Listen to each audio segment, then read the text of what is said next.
Donc aujourd'hui, je vais vous parler, donc, comme a dit Jean-Louis, un peu des politiques publiques, et en particulier comment en fait le bien-être animal. Alors, le titre initial, c'est pourrait ou devrait en fait comment les politiques publiques devraient ou pourraient soutenir l'amélioration des conditions d'élevage et plus spécifiquement en fait pourraient améliorer le bien-être animal. Et en fait, je vais faire une présentation. Je vais un peu présenter comment les politiques publiques sont en fait définies pour essayer en fait d'améliorer le bien-être animal. Et la deuxième partie, je ferai plutôt comment pourrait ou devrait. Ce qui fait que j'aurai une intervention en 5 points. Alors, il y a déjà certains ou certaines d'entre vous qui ont déjà vu ce que je vais présenter de façon beaucoup plus longue. Et donc, j'ai essayé de réduire le nombre de diapositives. Donc, je vais traiter de 5 points en me plaçant non pas d'un point de vue d'association Lite Ouesterel ou de l'association que j'ai le plaisir et l'honneur de présider, mais en tant que chercheur, et je suis chercheur en économie publique et en modélisation des politiques agricoles. Et donc, ce que je vais essayer de faire, c'est de vous dire ce que dit en fait l'économie publique sur comment en fait on peut intervenir ici dans le cadre du bien-être animal. Donc, sur le premier point, j'essaierai d'expliquer pourquoi on intervient, pourquoi les politiques publiques, pourquoi les pouvoirs publics interviennent, pourquoi il y a une légitimité à intervenir au nom du bien-être animal. Et la question, c'est une fois qu'on a une légitimité, c'est comment on intervient. Le deuxième point, c'est j'essaierai de montrer un peu comment aujourd'hui le bien-être animal est pris en compte dans les politiques publiques européennes, dans la législation. J'irai très très vite parce que Nikita a déjà présenté hier l'ensemble de la législation, et surtout moi, dans la politique agricole commune. Le troisième, j'essaierai de montrer, d'apprécier, de dire qu'est-ce qu'on peut dire sur cette prise en compte. Est-ce que c'est efficace? Est-ce que c'est modeste, important? Si j'ai le temps, je préviens, j'essaierai de dire pourquoi, en fait, il n'y a pas grand-chose dans la PAC 2023-2027 par rapport à la PAC 2014-2020. Et je finirai par comment on pourrait ou on devrait intervenir pour une prise en compte augmentée dans les politiques publiques européennes du bien-être animal. Donc, il y a 5 points, j'espère que vous suivez. Et donc, le premier, c'est pourquoi on intervient en agriculture, pourquoi on peut intervenir de façon légitime au nom du bien-être animal, et ensuite, comment on intervient. Donc, alors, je suis un peu obligé, les politiques publiques, ça ne sort pas de nulle part, quoi, je veux dire. Voilà. Il y a tout un cadre théorique qui permet de dire pourquoi il est plus légitime de faire les choses ainsi, pourquoi c'est plus efficace de faire ainsi et non pas d'une autre manière. Et ça repose en fait sur beaucoup de travaux en économie, dont les bases en fait de l'économie publique, qui est de dire qu'un équilibre de marché, ce que vous constatez quand, je sais pas moi, quand vous prenez votre café au café de la gare, si vous voulez, quoi, c'est une offre et une demande. Vous avez une demande et le gars du café, il a une offre, il vous offre un café, et vous acceptez en fait de payer un certain prix le café. Et donc, ça repose en fait sur une idée qui est l'équilibre concurrentiel de propriété privée, comme on dit. Donc, l'équilibre de marché est un optimum, c'est-à-dire que vous avez en fait une situation optimale de par l'équilibre de marché. Alors, c'est vrai sous un certain nombre de conditions, et c'est ces conditions-là qui fait que, quand elles ne sont pas remplies, vous avez une légitimité à une intervention des pouvoirs publics. Il y a 2 grands motifs d'intervention des pouvoirs publics dans ce cadre-là. Donc, pourquoi intervenir? Le premier, c'est au nom de ce qu'on appelle une certaine justice sociale. J'emploie les termes de l'économie publique, c'est comme ça qu'on dit. Et c'est donc que l'équilibre de marché joue, donc on achète, on vend, etc. Et je considère, moi, politique publique, moi, en fait, puissance publique, que la répartition des revenus qui résulte de l'équilibre de marché n'est pas satisfaisante. Et donc, c'est la raison première, en fait, d'intervention des pouvoirs publics au monde, et c'est la raison première d'intervention en agriculture. Et donc, l'histoire de la PAC montre qu'en fait, les pouvoirs publics interviennent pour soutenir les agriculteurs. Donc, il y a un transfert des contribuables et des consommateurs vers les agriculteurs. Alors ça, c'est un transfert inter, si vous voulez, quoi. Et il y a un transfert intra, c'est-à-dire qu'il y a aussi une question de est-ce que la répartition des revenus que vous avez au sein de la sphère agricole est optimale, satisfaisante, etc. Et donc, j'interviens pour modifier, en fait, la redistribution des aides, donc des revenus, au sein de la sphère agricole.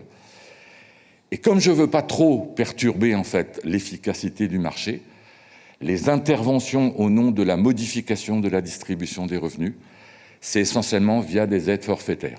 Donc moi je suis Bruxelles, hein, voilà. Je prends des sous de ma poche et je les donne à Jean-Louis parce que je souhaite en fait contribuer au revenu de Jean-Louis. Et ça, c'est efficace si je veux soutenir le revenu de Jean-Louis.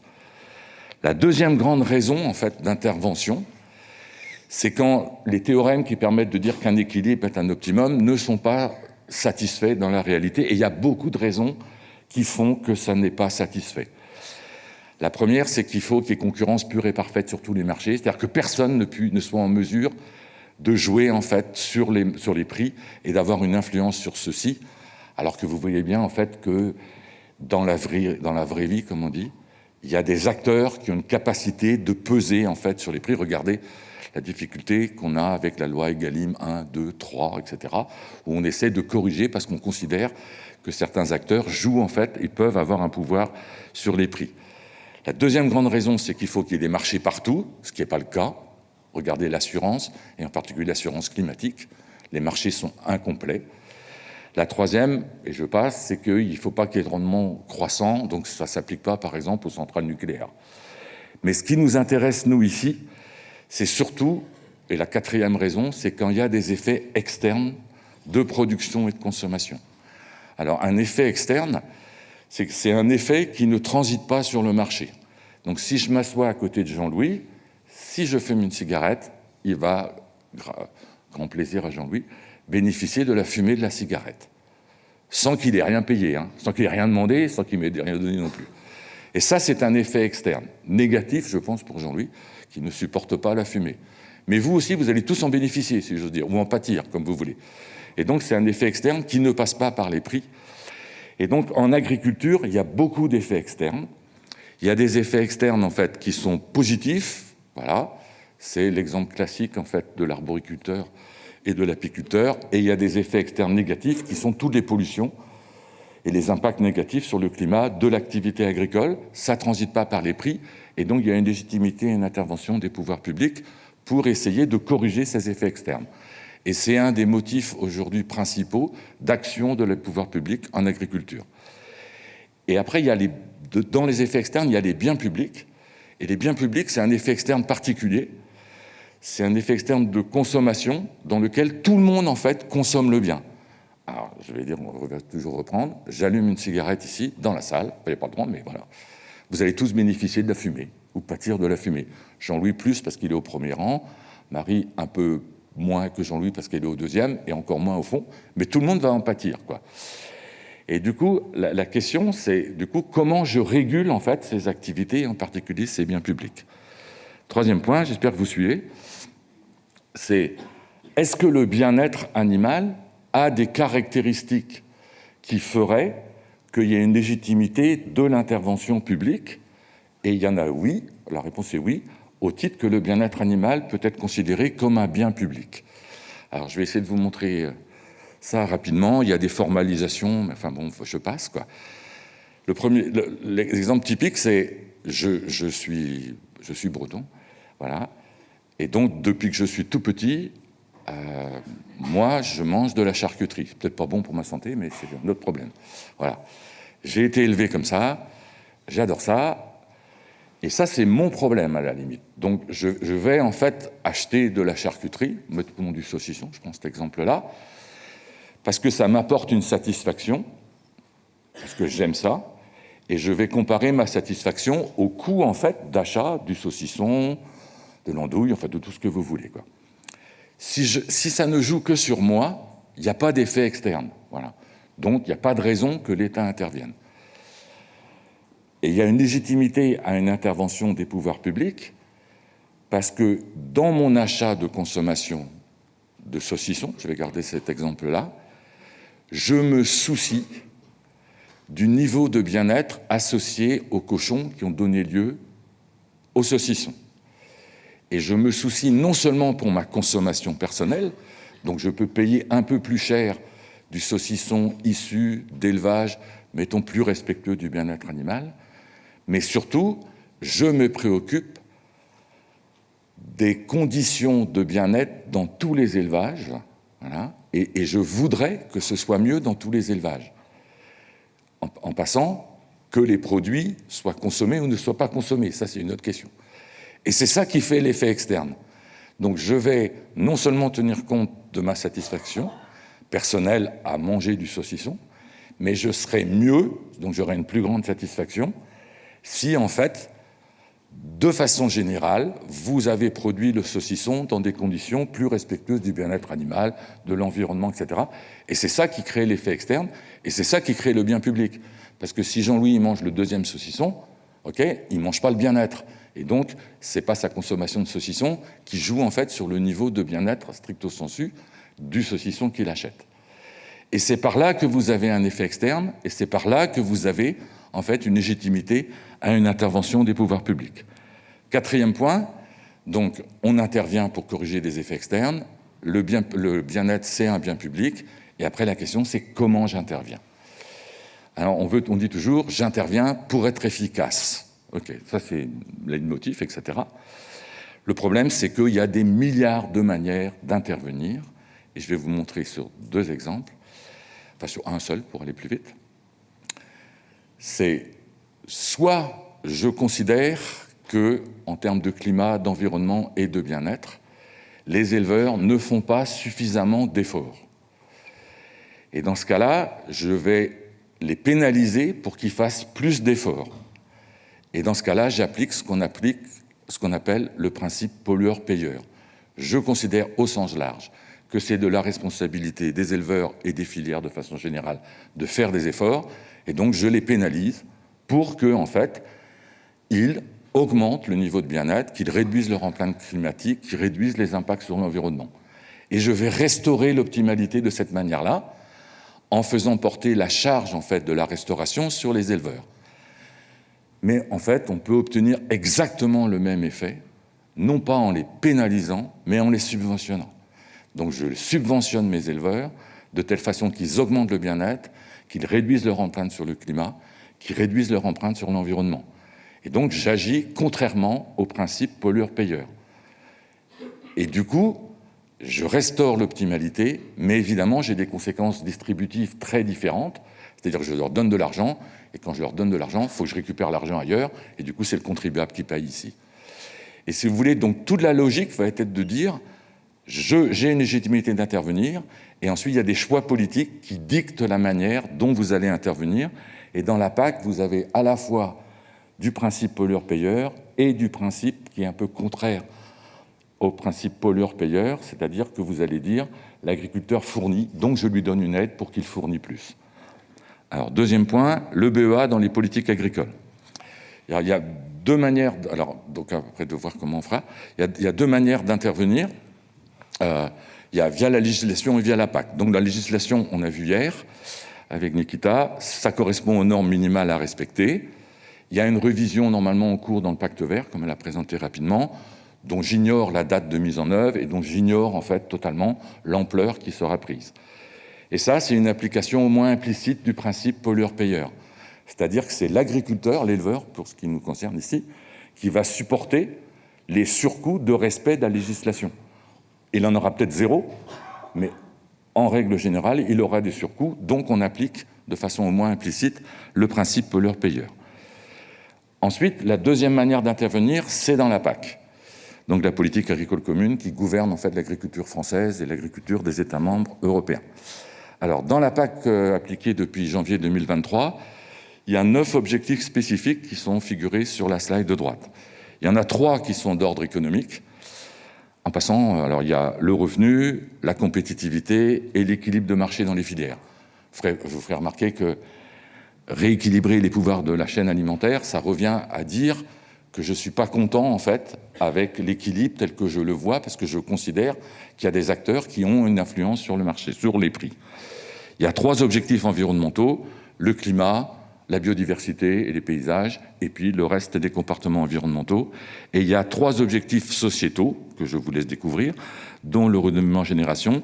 Et au titre de l'objectif 9, que la Commission résume par garantir la qualité des denrées et la santé, en fait, de façon plus générique dans les textes, c'est améliorer la façon dont l'agriculture de l'Union fait face aux exigences de la société en matière d'alimentation et de santé, y compris une alimentation de grande qualité, sûre et nutritive, on ne peut qu'être d'accord. Hein. Voilà. Ici, d'une production durable, réduire les pertes et les gaspillages et améliorer le bien-être, qui est écrit de façon explicite, donc au titre de l'objectif 9, en tant qu'attente sociétale. Ça, c'est mis en œuvre via un certain nombre de mesures, les mesures étant découpées dans 2 piliers, le 1 et le 2, le 1 étant financé totalement par Bruxelles, et le 2, qui est à ma droite ici, qui est donc financé à la fois par les États et par les régions. Donc vous avez 2 piliers, et ensuite vous avez un certain nombre de mesures. Alors, dans le pilier 1, qui est de loin le pilier le plus important, et c'est celui avec lequel il faut jouer, entre guillemets, ça se présente en fait comme des Legos que vous empilez, si vous voulez. Vous avez au départ la conditionnalité, c'est-à-dire qu'on vous donne les soutiens, entre guillemets, du pilier 1 et un peu du pilier 2, qu'à condition que vous respectez un certain nombre de choses sur lesquelles je reviendrai tout à l'heure. Et après, on enfile, si vous voulez, les Legos, enfin, si j'ose dire, on accumule les Legos. C'est-à-dire que vous avez un paiement découplé, un paiement de base qu'on donne aux agriculteurs, voilà. Vous avez ensuite un paiement redistributif que l'on doit mettre en œuvre dans chaque État membre vers les plus petites structures. C'est obligatoire maintenant, voilà. Et ça répond à ce que je vous ai dit au tout début, qui est un objectif de redistribution intra-sectorielle à l'agriculture. Ensuite, il y a l'éco-régime qui vise en fait des mesures climatiques et environnementales et de bien-être, sur lesquelles je reviendrai. Il y a un paiement jeunes agriculteurs, je donne un peu plus aux jeunes agriculteurs, et il reste des aides couplées à certaines productions, et en particulier aux productions de petits et surtout de gros ruminants. Et dans le deuxième pilier, qui est cofinancé par les États et par les régions, surtout par les États, mais un peu par les régions, en particulier dans un État fédéral comme l'Allemagne, vous avez, qui est appelé de développement rural de façon très très impropre, parce qu'il est quand même ciblé sur le secteur agricole. Vous avez un ensemble de mesures qui est en fait un menu dans lequel ensuite vous pouvez distribuer au niveau de chaque État membre, dans lequel vous avez les mesures climatiques et environnementales, MAEC, dans lequel vous allez retrouver des MAEC bien-être. Vous avez les aides à l'agriculture biologique, la compensation pour les handicaps naturels, donc l'indemnité de compensation des handicaps naturels, qui au niveau européen s'appelle les aides aux zones défavorisées de montagne ou zones défavorisées simples, qui en fait en France fait la moitié du budget de deuxième pilier. Donc en gros, ce que je veux dire, c'est qu'une fois que vous avez donné l'ICHN, il ne vous reste plus grand-chose pour jouer, quoi. Et puis vous avez un certain nombre d'autres mesures, la coopération entre les agriculteurs, les échanges de connaissances sur lesquels on ne peut qu'être d'accord. Donc sur cette base-là, pilier 1, pilier 2, quels sont en fait les instruments qui peuvent être mobilisés pour adresser le bien-être animal, et c'est représenté en gris ici. Donc il y a la conditionnalité, c'est-à-dire que j'oblige en fait, vous n'allez toucher les aides du premier et une partie du deuxième pilier que si vous respectez un certain nombre de critères, okay, et vous pouvez dans vos critères mettre des critères de bien-être animal. Il y a l'éco-régime qui fait que je vous donne des aides supplémentaires si vous faites des efforts en matière de climat et d'environnement, et aussi en matière de bien-être animal. Et puis dans le pilier 2, les mesures climatiques et environnementales peuvent cibler en fait le bien-être animal. Les aides à l'agriculture biologique aident aussi à augmenter les niveaux de bien-être animal parce que le cahier des charges de l'AB est plus exigeant en matière de bien-être animal. Les investissements, les aides à l'investissement peuvent aussi contribuer à renforcer le bien-être animal si l'investissement cible en fait des bâtiments de bien-être animal ou si vous les assortissez de conditions. Et en passant, pour ceux qui connaissent un peu la PAC, c'est exactement les mêmes mesures qui sont utilisées pour cibler le climat et pour cibler l'environnement. Donc on va mettre tout ça dans le même paquet. Et ce qui fait que dans la PAC, en détaillant un peu, il y a 3 types de mesures qui ciblent en fait le bien-être animal. La conditionnalité d'abord. Donc, et la conditionnalité, je répète, je vous verse le soutien à condition que vous respectez un certain nombre de choses. Alors les choses que vous devez respecter sont regroupées en 2 rubriques. La première, vous devez respecter des exigences réglementaires en matière de gestion. C'est le jargon, hein, voilà. Donc vous devez respecter la loi, si je fais très très vite. Et en fait, vous devez respecter une partie de la loi, voilà. Et puis, vous devez avoir vos terres dans de bonnes conditions agricoles et environnementales, ce qu'on appelle les BCAE aussi dans le jargon.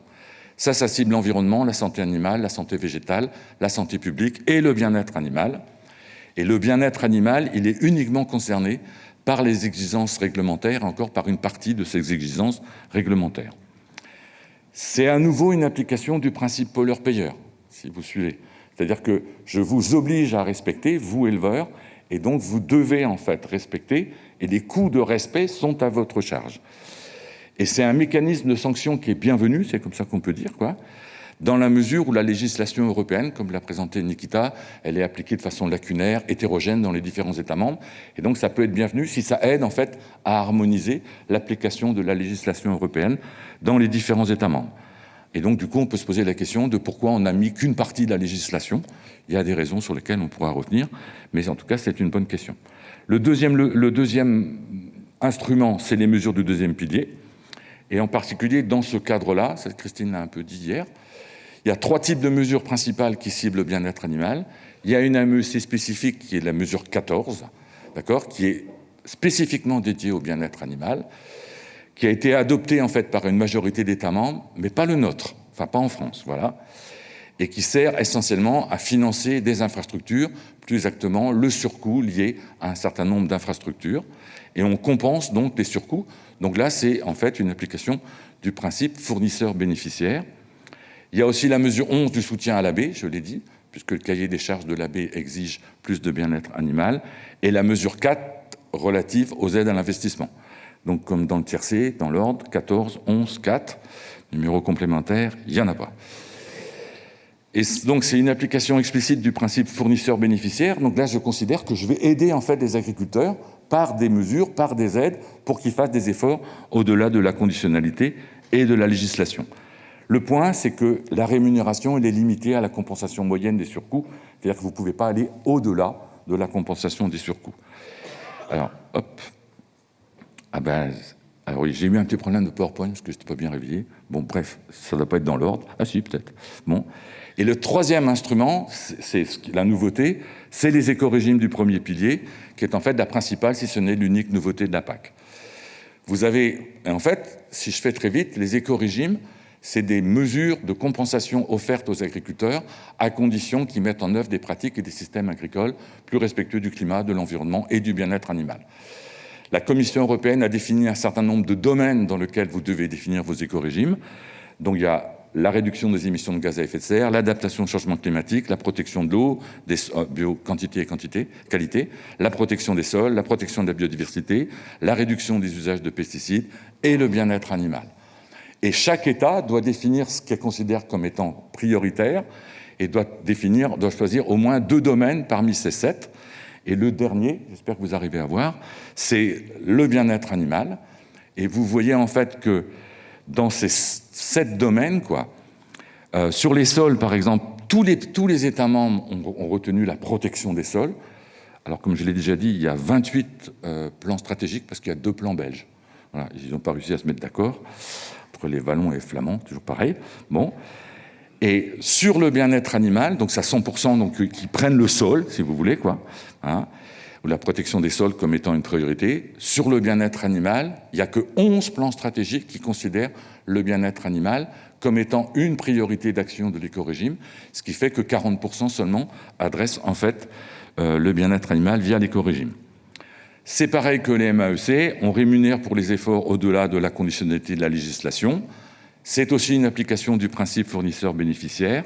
Et donc la question qu'on se pose, c'est, vous avez maintenant 2 instruments qui visent un peu la même chose. Vous avez les MAEC dans le 2e pilier, c'était ma main droite, et les éco-régimes dans le 1er. Donc à un moment donné, il faudra un peu trancher. Soit je fais l'un et l'autre, ou l'un ou l'autre. Mais en tout cas, c'est une question qui devrait être tranchée.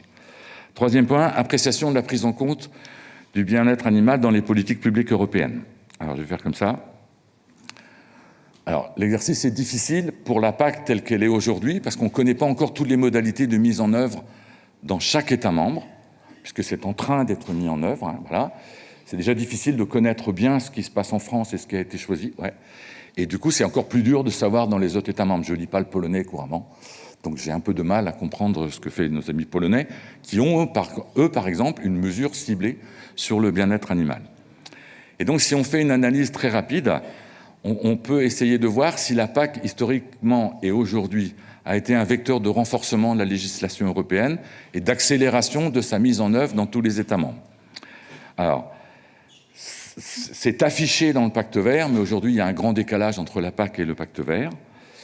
Et donc, l'influence de la PAC sur la législation se fait par la conditionnalité, c'est ce que je vous ai dit. Bon, l'effet est au mieux limité, parce que la conditionnalité ne couvre pas toute la législation européenne. De nombreux aspects sont ignorés. Il y a de nombreuses exemptions et exceptions. Pourquoi on exclut les petits agriculteurs au sens de la Commission, alors qu'il faudrait aussi vérifier qu'ils respectent. Enfin, il n'y a pas de raison, quoi. Voilà.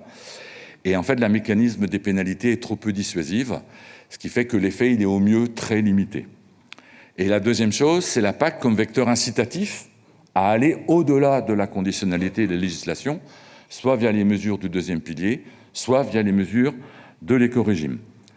Alors, on fait via le P2 et le P1, donc les MAEC et l'éco-régime. Et c'est pareil, ça ne peut être que très modeste, parce que dans le deuxième pilier, alors le budget de la PAC en France, par an, c'est 9 milliards à peu près. Le deuxième pilier, c'est 2,2 milliards, et les MAEC, c'est 260 millions. Et les MAEC couvrent l'eau, les sols, le climat, l'environnement, et le BEA, même si nous, on n'a pas pris la mesure 14. Donc de toute façon, ça se raisonne en millions, si vous voulez, alors que sur le premier pilier, c'est en milliards, donc l'effet ne peut être que limité. Dans l'éco-régime, du coup, où vous raisonnez plus en milliards, l'effet il est potentiellement plus important, à condition que vous ayez des mesures qui permettent effectivement d'être incitatifs et d'aller au-delà des efforts de la conditionnalité, et non pas de financer le respect de la législation, même si c'est aussi important. Donc au total, au jour d'aujourd'hui, si je fais très très vite, la PAC n'a pas eu beaucoup d'effets sur le bien-être animal, stricto sensu, la PAC, voilà, même s'il y a eu une législation qui essaie de progresser. Alors ça, c'était pour vous montrer les deux piliers. Ça, je passe. Pourquoi la politique du statu quo? J'avais dit que j'aurais pas le temps, mais c'est pas grave. Voilà. Et je vais essayer de finir maintenant sur comment demain on peut lever les freins à une prise en compte augmentée du bien-être animal dans les politiques publiques, en essayant aussi d'un peu de tirer profit des échanges que l'on a pu avoir hier. Alors là, c'est un certain nombre de points, et d'abord de vous donner le cadre. En fait, dans la PAC, dans la politique agricole commune, les instruments qui sont aujourd'hui disponibles permettent d'adresser le climat, l'environnement, le bien-être animal. Donc vous avez tous les instruments à votre disposition pour le faire. Et ces instruments, c'est la conditionnalité, alors c'est en anglais là, mais l'éco-régime et les mesures de deuxième pilier. Donc, à gauche du schéma, les principes d'économie publique vont vous dire que la conditionnalité, vous allez appliquer le principe pollueur-payeur et donc taxer de façon implicite les éleveurs, vous les obligez à supporter les coûts de la réglementation. Mince. Et à droite, vous avez des incitations positives à aller plus loin, donc ils fournissent un service et donc ils sont bénéficiaires. Et la question sur laquelle il faut aller plus loin, c'est qu'il faut aller jusqu'à des paiements de services.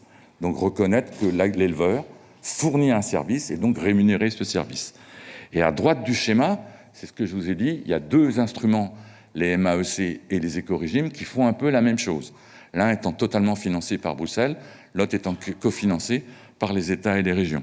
Donc il faut trouver une grille de partage, et la théorie du fédéralisme fiscal qui dit où est-ce que vous devez intervenir va vous dire qu'au niveau bruxellois, il faut jouer les biens publics globaux. Le climat est un bien public global, la biodiversité est un bien public global, et le BEA, le bien-être animal, est un bien public global. Donc ça doit se faire au niveau européen. Parce que moi, je me soucie des saucissons, là, si je vous rappelle tout à l'heure, et je me soucie du coup du bien-être associé à tous les saucissons, qu'ils soient mangés à, je sais pas moi, à Singapour, où vous voulez, à Buenos Aires, etc. Alors je me soucie peut-être un peu moins, mais je m'en soucie. Et par le deuxième pilier qui est cofinancé localement, vous devez surtout financer en fait des biens publics locaux, et en particulier les pollutions diffuses que vous pouvez avoir dans certaines régions, donc cibler le sol, les eaux et les paysages. Alors ensuite, maintenant, sur un certain nombre de points sur comment on peut essayer d'intervenir. La première, c'est reconnaître que la transition agroécologique au sens large est impérative et que le statu quo n'est plus une option parce qu'il y a une demande de toute façon sociétale et il y a des effets délétères en fait sur l'activité économique et sur la vie tout simplement. La deuxième, c'est qu'il est important d'avoir une approche beaucoup plus dynamique et offensive et non pas une approche statique et défensive en disant « je ne sais pas faire, c'est dur ». Voilà. Il faut s'inscrire en fait dans comment en fait je réponds à ce que demande en fait la société et à ce qu'exige par exemple le bien-être animal, le climat ou l'environnement. Il faut prendre en compte, comme l'a dit Jean-Louis un peu rapidement, l'ensemble des dimensions de la transition et arrêter de raisonner en silo. Donc il faut avoir une analyse multicritère de si je fais quelque chose sur le bien-être, je regarde les impacts sur l'ensemble des dimensions. Il faut reconnaître explicitement que tout le monde ne sortira pas gagnant de la transition agroécologique et de la transition du bien-être. ce qui nécessite en fait d'avoir des analyses d'impact ex ante de ces effets dont on ne dispose pas et dont les pouvoirs publics sont très reluctants, comme on dit, hésitants en français, à fournir en fait ces analyses d'impact, parce qu'il faut éclairer la décision et avoir le choix basé sur la décision, au risque que chacun autrement affirme sa propre vérité. Et en particulier dans ce cadre-là, il faut mettre en avant les incompatibilités que vous pouvez avoir. Si vous faites un effort en matière de bien-être animal, vous pouvez avoir des incompatibilités avec le climat et l'environnement, avec l'économie. Donc du coup, il faut illustrer, montrer, démontrer en fait ces incompatibilités de telle façon que vous puissiez définir non plus les consensus, mais les compromis qui sont acceptables pour l'ensemble des acteurs, voire prendre des mesures correctrices pour y faire face. Il faut augmenter le budget alloué aux politiques agricoles et alimentaires, comme dans le reste de l'économie. Le rapport Pisani-Ferry dit qu'il faut aider en fait la transition de l'économie française. Mais dans un contexte où il y a de très nombreuses autres urgences, il y aura une légitimité à augmenter le budget uniquement si vous avez consensus sur ces objectifs. Voilà. Et c'est ce que les Anglais résument par public money for public good, quoi. Il faut montrer que les politiques publiques agricoles et alimentaires adressent surtout des biens publics.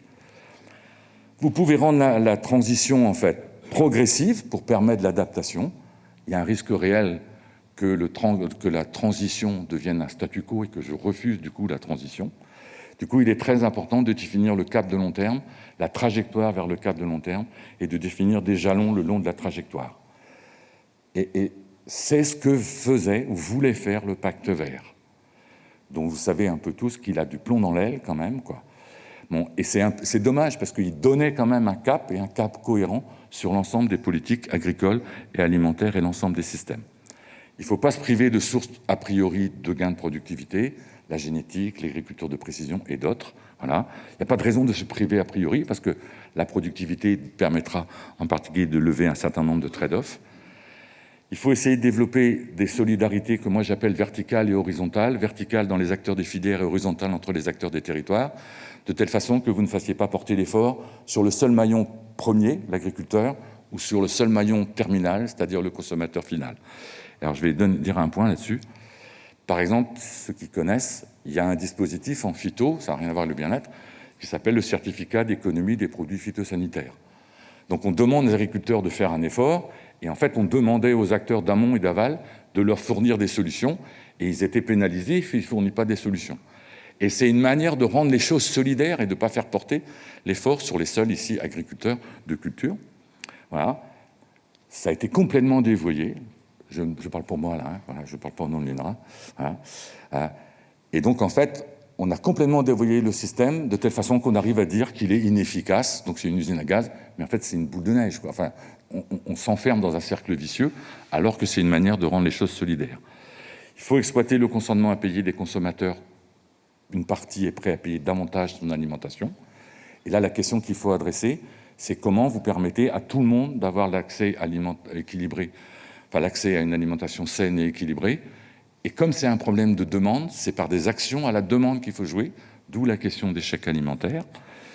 Il faut développer des paiements pour services environnementaux, non plus financés simplement par la PAC, donc par le contribuable, mais aussi par l'usager intermédiaire et l'usager final.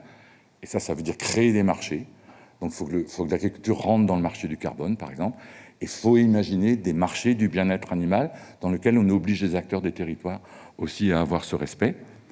Il faut réaffecter une partie des dépenses de dépollution et de santé qu'on va avoir si vous avez moins de pollution, si vous avez des régimes alimentaires plus sains, donc moins d'obésité, moins de maladies liées.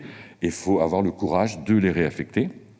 Et le dernier point, c'est qu'il faut avoir une cohérence des politiques publiques, à la fois au niveau international, ça rejoint les clauses miroirs dont on a un peu parlé hier, et aussi au niveau national, c'est-à-dire que ce qui part de Bruxelles, niveau national et niveau régional, il faut articuler absolument ce qui se fait au niveau local et au niveau national avec le cap de long terme qu'on fixe au niveau de Bruxelles.